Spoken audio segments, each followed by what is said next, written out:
Say hi. Hi, YouTube.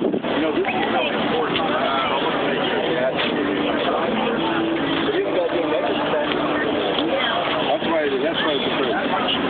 So these are all, these are right the ball. No, this is.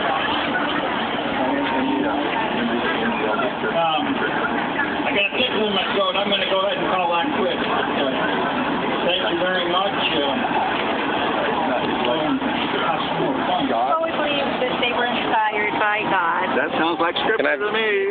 Can I film you for YouTube? Yeah. So there's more than the deep and another thing. Sure. Background. Hi. Who are you? Who are you? I'm You agree with what the former? and I'm also known as the Flag Lady. All right. I've designed this flag, and it comes out of the Book of Mormon for Latter-day Saints. Oh, I shouldn't. But we had Captain Moroni, and at a young age of 28, Captain, and they lived throughout the American continent, and they were faced with the same things they face today. And they were taking away the freedom and liberties of the people at that time. And so Moroni, he rents his coat and upon it he read these words: in memory of our God, our religion, our freedom, our peace, our wives, and our children. And they hoisted this banner from the towers in the land, and they fought to protect society.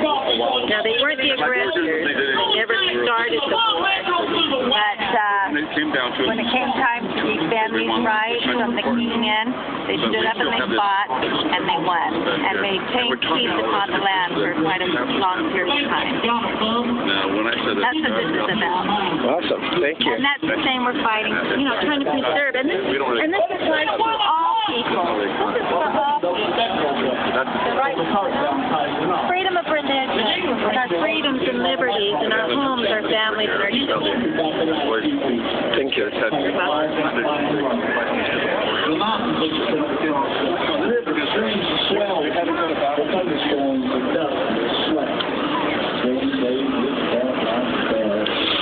And your muscles sort of tender from a pulpit much you down, and no one could dare you on that thing. 290 miles. Raven horses all the way. There's an emotion that can't be denied. Hi. How are you? How's it going? Good. I'm Vince Easley. Good. How are you? Good. I'm small media, CY.TV. Okay. And can you tell me who you are and what you're doing here? My name is Dinesh D'Souza. I was actually just here to check things out and do my local TV show. Awesome. What do you?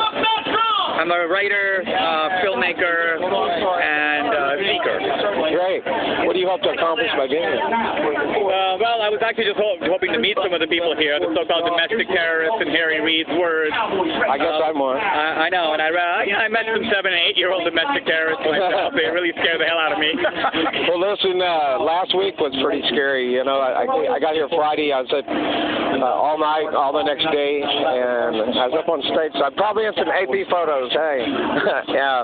Anyways, so when we go down there, the interstate's closed down, and they have a gauntlet of metro, probably 30 or 40 foot across. And I thought, well, I want to go ahead and represent the people as the media. And I was trying to the media, and I walked up and I asked them if they could answer some questions for the people, and all I got was, don't come any further. And I really was. I was just so bad I dropped my phone. It was a very scary situation. And somebody shouted out about that time they got them pinned down under the bridge. And by the time I got down there, they were advancing on the gate.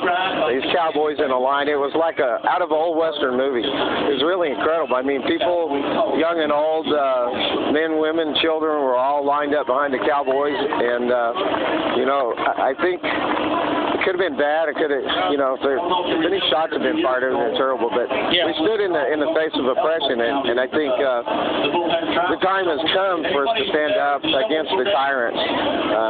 Sir, I'm going to let you keep going, but I'm going to shake your hand. Thank you. I appreciate it. Certainly. Sure.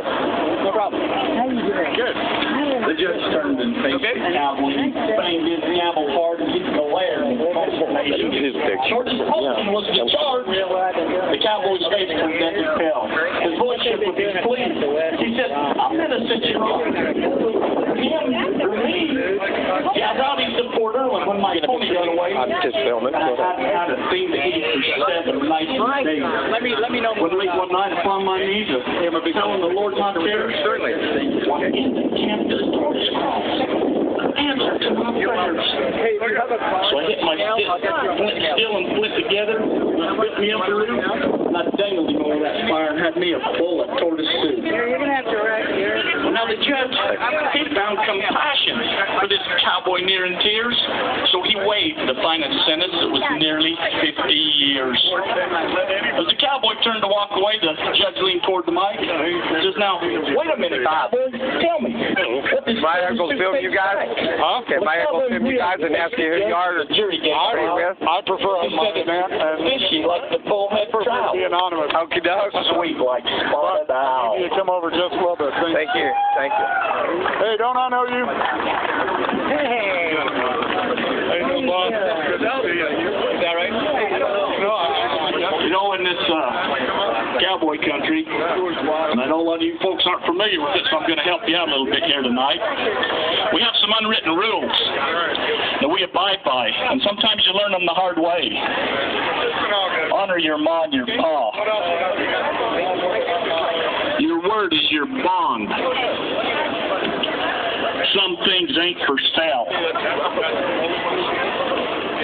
Always tip your hat to a lady. Think before you speak. I'd like to give this one to Tom Collins. Sometimes it's better to be quiet and let people think you're a fool than to open your mouth and remove all doubt. Now, I know that your county commissioner down here, Tom Collins, has apologized to the media, but I want him to know he ain't apologized to me. He offended me, he offended my family, he offended my mother, and he offended my genealogy all the way back.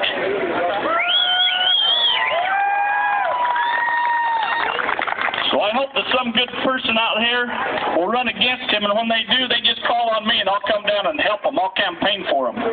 This one's dedicated to Tom Collins, and I'm going to tell it just the way Bob Christensen told it to me. Tom Collins from down in Logandale, he got a chance to take a trip to a hotel in Hawaii on a sunny, sandy strip. 'Twas his first time to the island. Shoot, he seldom got to town, yet he was there in paradise. The plane had just touched down. He put on his old boxer shorts that he'd brought from home, pulled on his boots and cowboy hat, and started into Rome. He headed for the ocean side where the bright bikinis gleamed.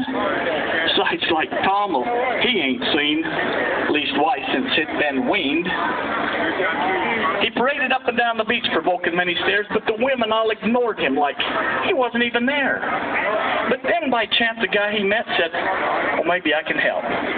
Tom, I got women all around me, and I'd be glad to share the wealth. First, trade in those old boxer shorts For me and back up. for a Speedo that's too small. We got to see you too. Because they don't wear them here at all. And then Gotta for see a you final too. touch, later, once you get that Speedo on, you might drop in a tater. And then, my friend, the drought will end. The women will come flocking. No longer by your lonesome self on this beach you'll be walking. Well, Tom, hell, he couldn't wait to try his newfound friend's advice, and sure enough, next morning he was out there strutting nice. No hat, no boots, his Speedo on. Yet he was still a bust. The women, well, they noticed him, but turned them in disgust. Well, what went wrong? What did I do? He asked his newfound friend. I only wanted to attract a few, but it appears I did offend. Well, there's one more thing I might suggest to help you with your hunt. Tom, if I was you, I believe I'd move that tater to the front.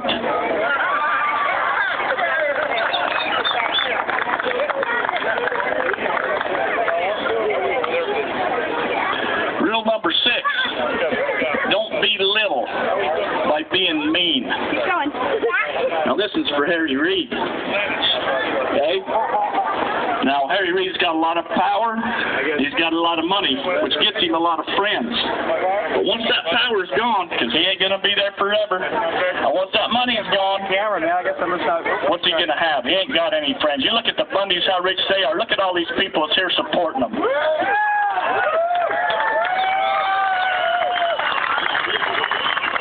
Harry Reid can't buy friends. So, there was this well-known wrestler. He had won Olympic gold. He rose to fame and fortune with what was called the pretzel hold. He'd take his poor opponents in a mass of arms and legs and reduce them to a helpless mass of whines and moans and begs. He soon became a world champion.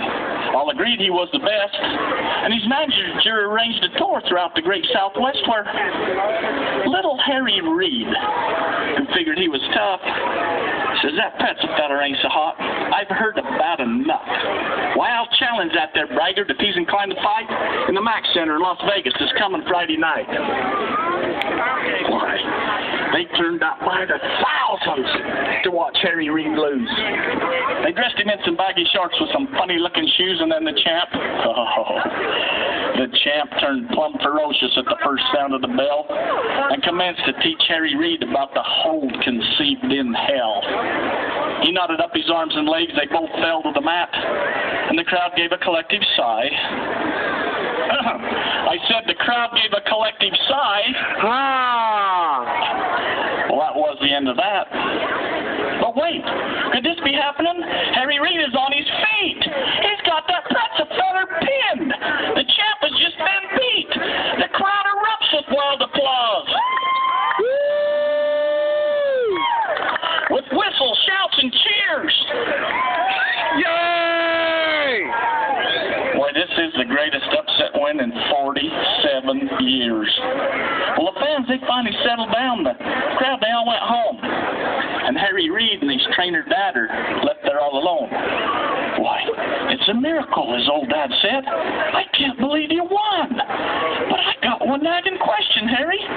How did you do it, son? Well, you know, he had me in that pretzel hold, and I knew that things was bad.